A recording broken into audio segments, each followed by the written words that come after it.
kalian itu adalah masa depan bangsa. Jadi kalau kelak sudah bisa menggunakan hak pilih, maka menjadilah pemilih yang berintegritas. Di mana tiap hari Senin itu kami menjadi pembina upacara di sekolah. Lah ini kami manfaatkan untuk memberikan pemahaman walaupun terbatas waktunya ya, maksimal 15 menit lah. Pemahaman terus dari dia paham itu apa yang dia lakukan gitu. Termasuk menjadi pemilih yang berintegritas. Penanganan pelanggaran di mana subjek yang kita proses itu adalah subjek yang ada kaitannya dengan penguasa. Kalau ada sesuatu terjadi, kadang yang lebih duluan tahu itu justru masyarakat. Nah, disitulah masyarakat dituntut untuk berperan aktif. Salah satu tugas Bawaslu itu adalah melakukan pencegahan dan penindakan terhadap terhadap pelanggaran dan sengketa. Jadi kita diberikan kewenangan menangani sengketa proses ya, bukan sengketa hasil. Kalau di Mahkamah Konstitusi itu kan sengketa hasil. Tapi kalau di di Bawaslu itu namanya sengketa proses. Nah, dari situlah ada perubahan yang besar di mana lembaga Bawaslu Kabupaten Kota itu menjadi lembaga permanen yang 5 tahun masa jabatannya.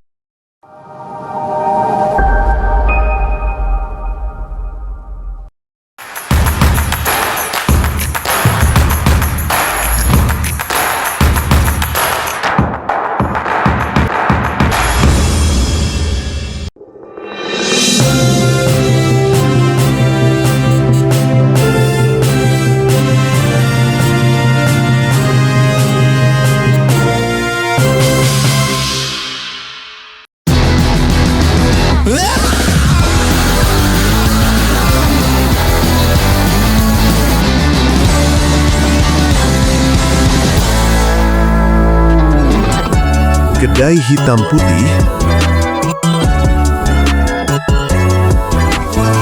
SLI Group, Femotan Fantastik Modern Hitan.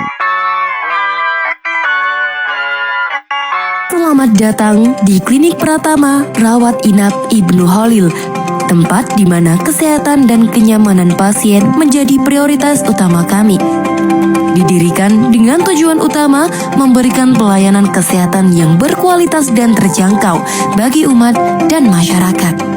Oleh karena itu, kami berkomitmen untuk terus meningkatkan kualitas layanan dan fasilitas yang ada. Kami bertekad untuk menjadi mitra kesehatan yang dapat diandalkan oleh masyarakat dengan menghadirkan pelayanan prima, profesional, ramah, integritas, mutu, dan amanah. Klinik Pratama Rawat Inap Ibnu Khalil berkhidmat memberikan pelayanan prima. Alhamdulillah untuk hasil sitik-sitik ditabungke nang BKK Lasem iso nglumpuk dadi akeh. Long live the fisherman. Nabung wonten BKK Lasem niku penak banget kok. Mbak-mbak sing cantik saben dinten mriki dadose saged nitip nambung terus. Saya kalau menabung biasanya langsung ke kantornya BKK Lasem. Pelayanannya ramah dan nggak perlu antri. Ambil tabungan di BKK Lasem juga mudah dan nggak pakai ribet. Dan dijamin uangnya aman dong.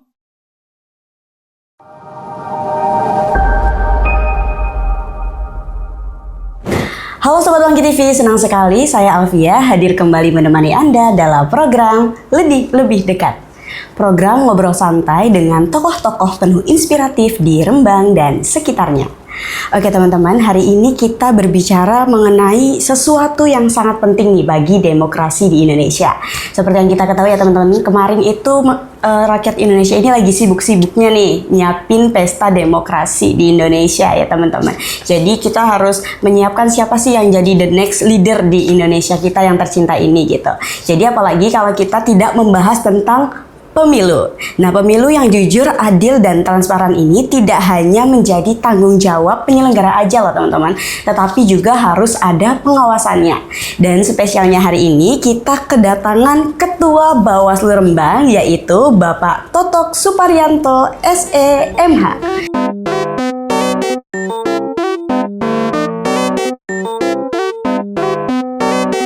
Selamat siang Pak, apa kabar nih Pak? Selamat siang, Alhamdulillah. Baik. Alhamdulillah baik. Gimana nih Pak perjalanannya perjalanannya Bapak dari awal hingga saat ini menjadi Ketua Bawaslu di Rembang gitu Pak? Wah.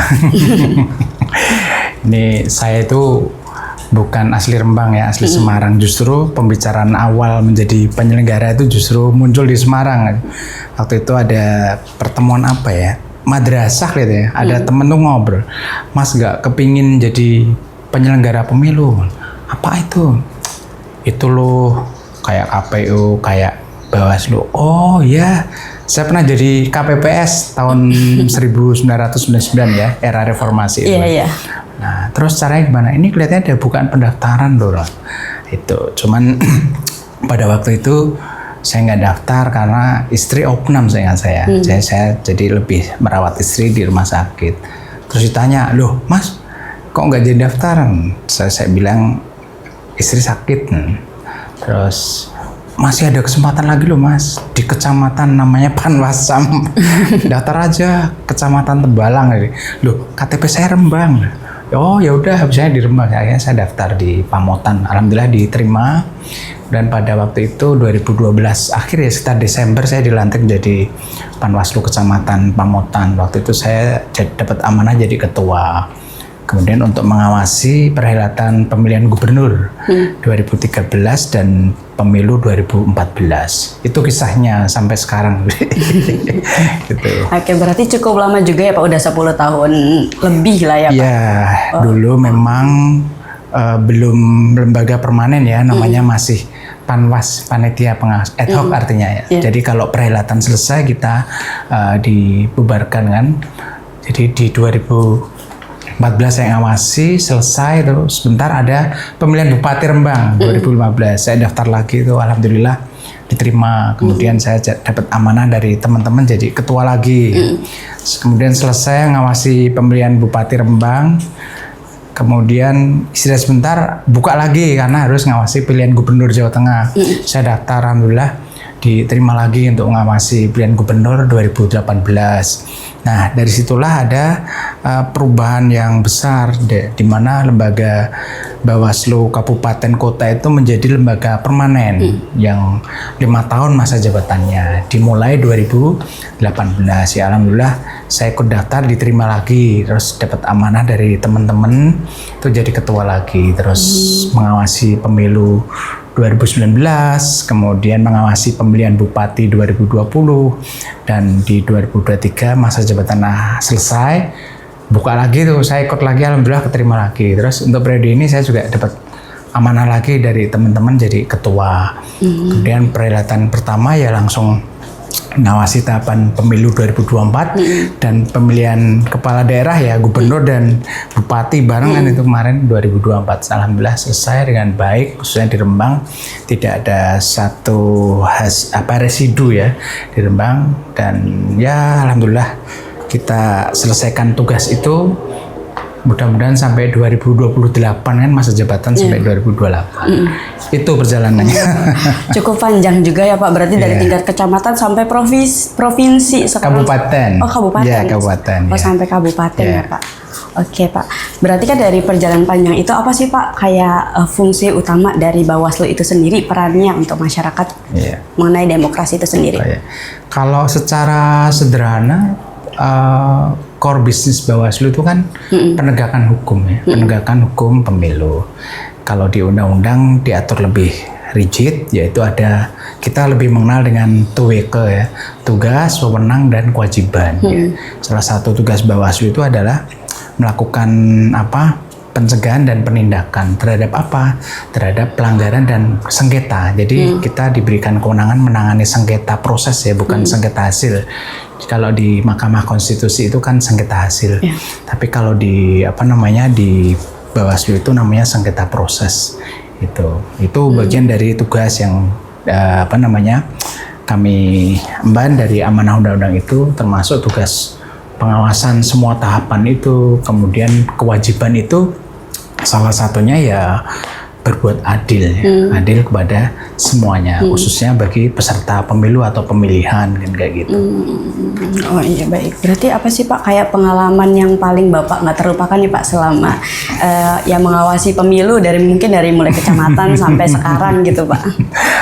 Ya yang jelas karena tupoksi core bisnis kita penegakan hukum, pasti ada orang yang merasa tidak nyaman ya.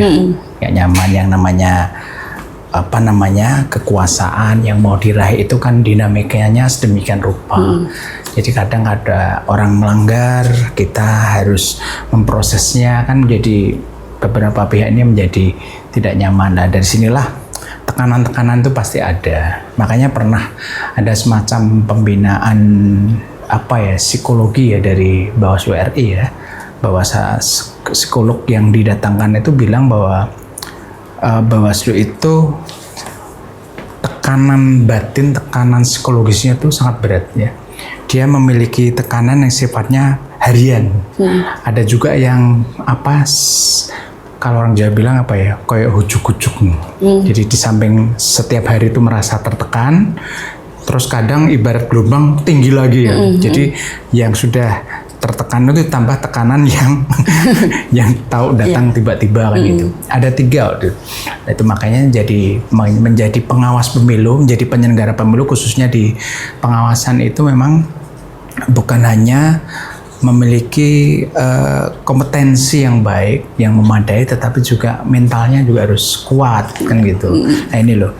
Cuman memang kalau kita mau jujur, sepanjang kita mampu membangun komunikasi dengan para pihak, insya Allah gesekan-gesekan itu masih bisa kita ibarat batu bola panas itu lempar, kita bisa nangkep lagi kan gitu, seperti itu. Ya tergantung bagaimana cara kita menyikapinya ya Pak. Iya, berkomunikasinya itu. Oke. Mungkin dalam praktiknya apa sih Pak tantangan terbesar yang dihadapi Bawaslu ketika melakukan pengawasan pemilu yang ada di Rembang itu seperti apa Pak? Ya yang jelas banyak kepentingan yang masuk ya. Manakala kita memproses penanganan pelanggaran di mana subjek yang kita proses itu adalah subjek yang ada kaitannya dengan penguasa. Kemudian yang ada potensi mengganggu keamanan ketertiban. Itu kan tantangan sendiri. Jadi butuh seni. Jadi Bawaslu harus mampu mengukur ini kalau saya proses itu nanti dampaknya seperti apa kan, seperti itu. Makanya istilahnya kita di dalam melakukan proses penanganan pelanggaran, kalau pidana itu kan nggak sendirian ya, ada polisi sama jaksa kan, kita bertiga, sehingga beban itu lebih terkurangi kalau menurut kami ya, karena yang berpikir kan 3 pihak, tapi kalau sudah tantangan yang sifatnya harus istilahnya ditangani oleh Bawaslu secara sendiri ya, itulah yang memang mau nggak mau beban itu berada pada diri Bawaslunya. Kalau pidana pemilu, pidana pemilihan kan ada 3 pihak, jadi saya pikir lebih ringan karena yang menyangga itu tiga unsur itu. Oke, berarti berkolaborasi juga ya Pak? Ya, itu diatur di undang-undang, itu perintah undang-undang bahwa ada yang namanya sentra gakumdu kan, sentra penegakan hukum terpadu, di mana Bawaslu, kepolisian dan kejaksaan itu menjadi satu kesatuan fungsi yang tugasnya adalah menangani kasus itu. Ya. Lalu bagaimana nih Pak strategi Bawaslu agar tetap independen gitu, jadi mampu menegakkan aturan tanpa pandang bulu lah ya Pak, tidak tajam ke bawah atau tumpul ke atas gitu. Ya gampang ya, normatif gitu aja. Normatif artinya siapapun yang kita tangani itu pedomannya norma. Jadi kalau kita, orang Jawa bilang gandulane itu aturan ya, kita berpegangan itu. Jadi mau diombang-ambingan dari manapun, kalau kita sudah dalam pakem itu lebih enak. Jadi memang seperti itu. Tapi kalau kita mencoba memainkan norma tersebut, ya mensiasati norma tersebut, itu resiko besar, karena harus kita ketahui bersama bahwa masyarakat kita, kemudian tim kampanye, partai politik itu juga banyak orang yang pandai di bidang itu, sehingga kita juga perlu hati-hati. Terlepas dari dia memang pandai dan sebagainya, ya memang untuk aman, kan mengamankan itu bukan mengamankan diri pribadi, tapi mengamankan lembaga. Jadi ketika kita bekerjanya dengan baik, yang mendapat nama baik itu kan bukan pribadinya aja, tapi lembaga. Manakala pribadi-pribadi ini mencoba melenceng dari norma, maka yang kena trust atau kepercayaan publik pada lembaga itu akan berkurang kan seperti itu. Nah itu dampaknya ke lembaga juga. Jadi harus dipikir sampai ke sana. Kalau dampaknya udah ke lembaga, masih nanti merembet. Pasti. Jadi dikhawatirkan ada potensi gangguan keamanan ketertiban di lingkungan kan. Coba bayangin kalau Bawaslu-nya nggak independen, para pegiat politik, para pendukung itu protes, kemudian terjadi demo besar-besaran dari Bang sampai maaf kalau di luar sana lah, di luar Jawa kan sampai kantor Bawaslu dibakar, kantor KPU dibakar, itu kan kita harus menghitung sampai sana juga. Gitu. Jadi kita di samping menegakkan hukum pemilu itu juga harus mampu memperkirakan, memiliki rasa handar beni kepada satu lingkungan ya di wilayah kita, khususnya Kabupaten Rembang. Bagaimana caranya perhelatan pemilu atau pemilihan itu berjalan. Kalau ada pelanggaran ya pasti diproses sebagaimana norma itu mengatur, supaya dampaknya itu akan baik bukan hanya di Bawaslu, bukan pribadi, tapi juga di lingkungan, khususnya di Kabupaten Rembang kan seperti itu. Oke, berarti memang berpegang teguh ya Pak dengan peraturan dan norma yang dipegang. Kuncinya di situ. Kalau sekali kita nggak pakai itu, repot, capek kita pasti. Jadi apalagi di pemilu sama pilkada itu aturannya berubah terus kan. Kadang yang namanya peraturan KPU itu udah ditetapkan, baru berjalan berapa bulan sudah ganti. Padahal perhelatannya belum rampung. Nah ini seorang penyelenggara pemilu baik KPU maupun Bawaslu itu harus update ya. Setiap ada aturan mulai dari, kalau undang-undang relatif stabil ya, per Bawaslu, PKPU. Ini yang sering berubah itu ya surat edaran. Ya keputusan bersama atau surat keputusan itu harus diikuti terus. Dan kalau surat keputusan itu nanti menurut pemaknaan publik itu bertentangan dengan aturan di atasnya, misalkan PKPU mengatur seperti ini tetapi surat keputusan ketua KPU-nya mengatur beda, itu kan pasti kita harus pandai menjawab seperti apa. Kan prinsipnya nggak boleh kan bertentangan dengan aturan di atasnya. Nah itu masyarakat kan ngerti tuh. Jadi kita harus memposisikan masyarakat kita itu ada orang pintar gitu aja. Beres. Artinya kita selalu waspada, nggak menganggap sepele atau enteng dari pekerjaan itu.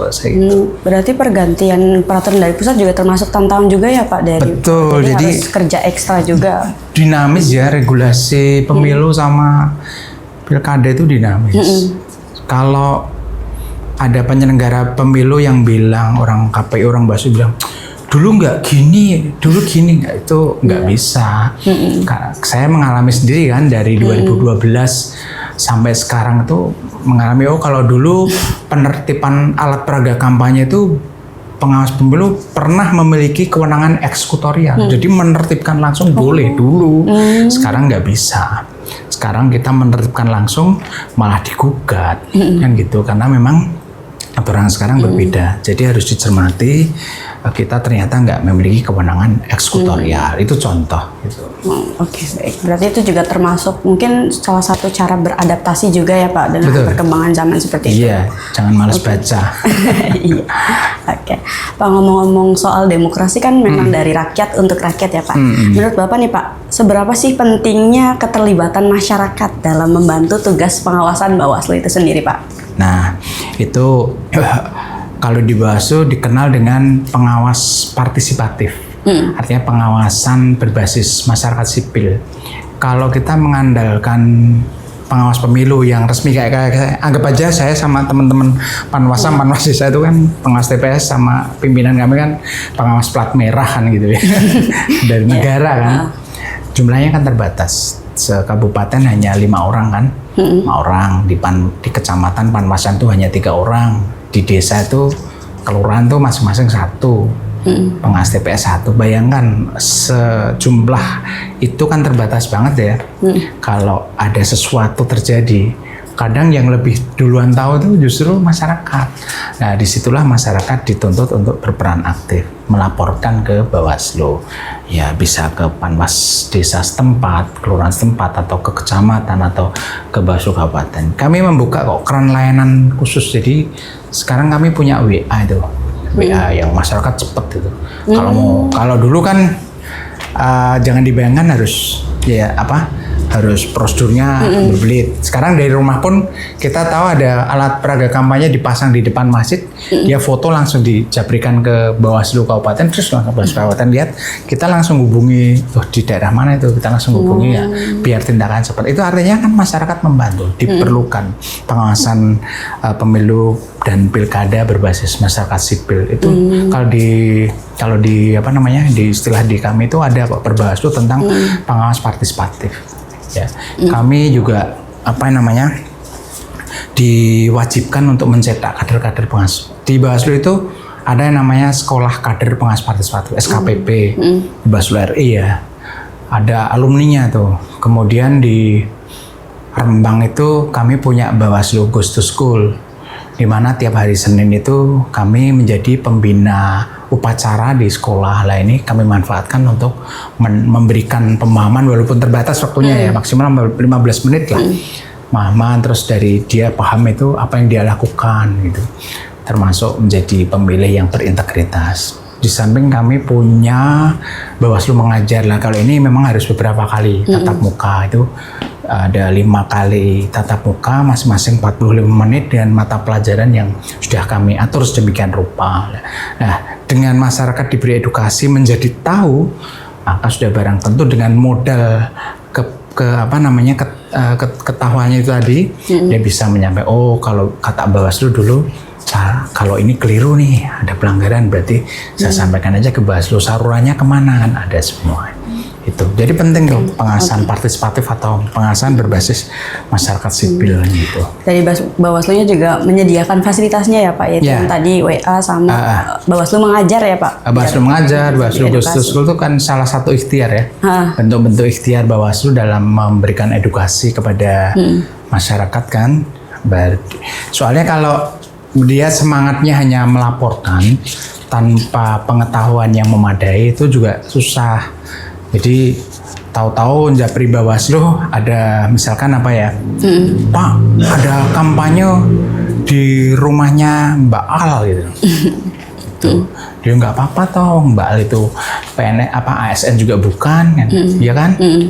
Nah itu artinya sesuatu yang benar pun dilaporkan. Beda kalau sudah kita kasih edukasi, misalkan kepala desa karena harus netral, kemudian ASN karena harus netral, pejabat negara, pejabat daerah karena harus netral, maka dia jangan mengadakan kampanye di rumahnya gitu. Nah itu fungsi dari edukasi pada masyarakat. Gitu.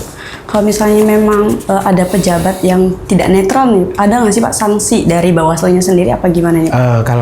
Kalau sanksi itu hakikatnya aturan main kan yang bikin pembentuk undang-undang. Bawaslu itu kan pelaksana undang-undang.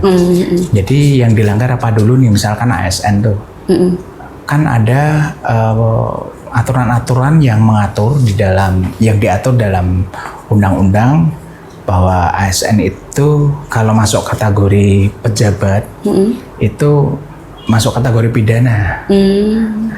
Tetapi di samping dia melakukan tindak pidana ini, dia melanggar netralitas ASN, artinya sanksi administratif ya, harus dipisahkan gitu. Jadi pidananya kita proses dengan digakum dulu. Kalau yang yang administrasi tadi, sanksi disiplin dan sebagainya itu kita proses. Cuman begini, Bawaslu itu untuk ASN ya, itu tidak memiliki kewenangan memberikan sanksi. Jadi kalau ada dugaan pelanggaran netralitas ASN itu kita hanya mengumpulkan serangkaian bukti ya. Kemudian kita kirim, kalau dulu ke KSN ya, Komisi Aparatur Sipil Negara, karena KSN sudah dibubarkan, sekarang kita meneruskannya ke BKN. Dan nanti BKN yang melakukan satu penilaian, kemudian memberikan rekomendasi kepada siapa? Kepada pejabat pembina kepegawaian. Kalau pegawai ASN Pemkab ya ke bupati. Lah nanti bupati tinggal menentukan sanksinya apa nih? Ya, apakah bentuknya penundaan pangkat, apakah penundaan gaji berkala, ataukah permohonan maaf, kan macam-macam sanksi. Oke. Gitu.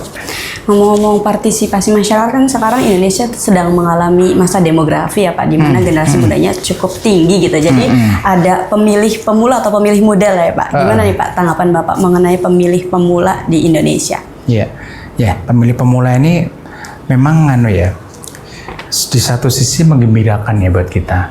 Tapi di sisi lain ini adalah pekerjaan besar yang harus kita seriusi ya, baik Bawaslu maupun KPU ya. Jangan sampai mereka nanti kelak ketika menjadi seorang pemilih sudah bisa menggunakan hak pilihnya, dia tidak punya bekal. Jangan-jangan dia ikut praktek-praktek yang melanggar aturannya. Misalkan dia menerima politik uang dan sebagainya itu. Jadi jangan sampai. Jadi kesempatan ini pemilih pemula itu harus kita garap.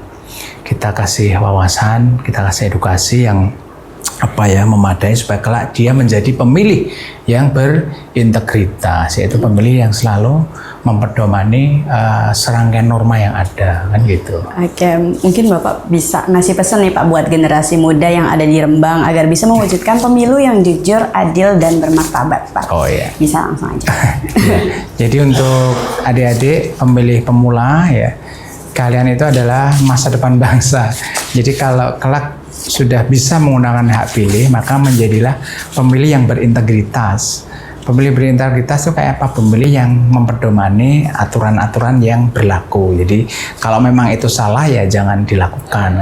Nah, manakala pemilihnya sudah berintegritas, insya Allah pemimpin yang dihasilkan pun insya Allah pemimpin yang berintegritas. Sehingga pemilunya adalah pemilu yang berintegritas. Karena syarat pemilu itu berintegritas bukan hanya terletak pada penyelenggara pemilu KPU dan Bawaslu, tetapi juga pada pemilih, seperti itu. Oke, baik, terima kasih banyak Ya. Bapak. Semoga ya Bapak dengan tayangan ini gitu mungkin membuka generasi muda nih agar bisa lebih aware lagi gitu terhadap pemilihan umum gitu, seperti itu. Mungkin sekarang adalah waktunya untuk bersantai nih Pak, yaitu segmen cepat atau jujur. Jadi Cepat atau jujur. saya akan beri 2 pilihan, nanti Pak Totok tinggal pilih salah satu dengan penjelasan ya Pak. Oh ya. Oke, mungkin langsung aja ya Pak ke pertanyaan pertama nih Pak. Jadi lebih memilih fokus mencegah pelanggaran atau menindak tegas pelanggaran? Mencegah. Mencegah, kenapa tuh Pak? Iya. Kalau memang penekanan tugas-tugas di Bawaslu itu memang mengutamakan pencegahan ya. Jadi kalau di hukum itu ada istilah ultimum remedium, pidana adalah obat terakhir. Jadi jangan suka gampang banget menghukum seseorang. Itu pilihan terakhir. Maka kami maknai bahwa kalau bisa nih dicegah.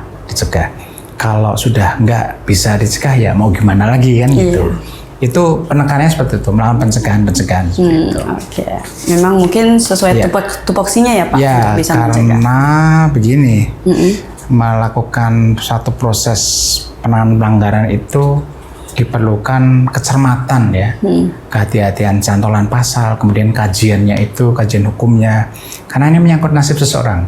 Taruhlah ada dugaan pelanggaran netralitas ASN ya, kami salah dalam melakukan satu kajian atau mencari cantolan hukum itu, kan kasihan dia. Ya kalau sampai dia ditunda, diturunkan pangkatnya, sementara sebetulnya dia bukanlah pihak yang melakukan pelanggaran, kan kasihan. Jadi kalau ada adigium di hukum itu lebih baik melepaskan 1000 orang bersalah, lebih baik melepaskan 1000 orang bersalah daripada menghukum 1 orang yang tidak bersalah. Jadi gitu. Jadi itu dimaknai bahwa diperlukan satu kehati-hatian, kecermatan dan sebagainya gitu. Oke, mungkin pertanyaan kedua ya Pak. Lebih sulit mengawasi caleg atau mengawasi tim sukses di lapangan? Ya tim sukses dong. Kenapa Pak? Kalau caleg itu kan lebih banyak mengatur strategi aja kan. Iya. Kan yang di lapangan itu kebanyakan tim ses itu tim kampanye yang terkadang maaf ya, dia dari berbagai latar belakang kan. Tidak semuanya orang terpelajar, tidak semua orangnya manutan. Ono sing nek wong Rembang arane apa mogol ya, mogol. Terus yaitu keterbatasan SDM dan sebagainya itu. Nah, kalau caleg itu kan banyak orang terpelajar ya, dia lebih banyak santai lah di rumah, atur strategi. Dia tinggal merintahkan tim-timnya kan. Kamu nanti gerak gini, kamu gerak gini, gerak kan gitu. Ya lebih sulit tim kampanyenya lah. Oh gitu. iya. Karena memang karakternya juga pasti beda-beda banget ya Pak. Dan motivasi orang jadi tim kampanye itu kan beda-beda. Ada yang memang benar dia ingin memperjuangkan seseorang biar jadi. Tapi ada dia sekedar mencari materi di situ kan. Ya, sehingga dia apapun dia lakukan kan. seperti itu. Oke, baik, luar biasa banget ya Oke. Pak.